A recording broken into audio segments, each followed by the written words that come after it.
The Uganda People's Defense Forces, the UP, has won the Western Guinea's were military attack. The UPDF has won private military company and also private in where their military attack. According to Captain Hamad Kato, who is the captain and also the spokesperson of the 4th Infantry Division, which is headquartered, they have noted a growing number of civilians and private security companies in Acholi sub-region and West Nile wearing military attires. Captain Kato said most of these military attires include warm suits, jackets, ranger boots, berets, caps, pouches, weapon sling belts, and backpacks, but said it is illegal. We must remember that the UPDF Act of 2005, Section 160, Part 2, prohibits non-members of the military or of the security forces from using such costume mentioned above. The Uganda Gazette General Notice under number 1013 of 2019, dated September 18,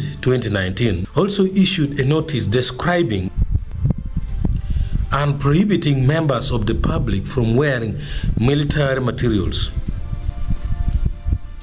and decorations or nearly resembling them. Captain Kato said, "We wish to warn these individuals for putting or against putting on these various items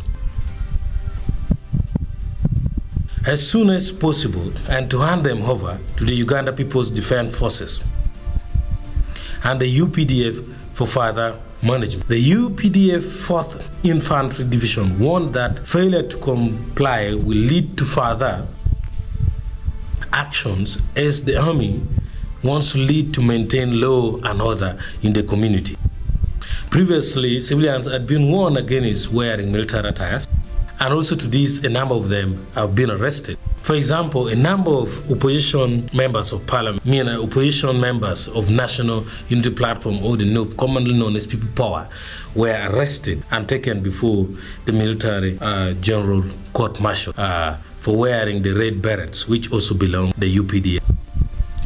Earlier this year, Aber Lillian was also warned against this by Halams, the members of parliament, and I think she also refrained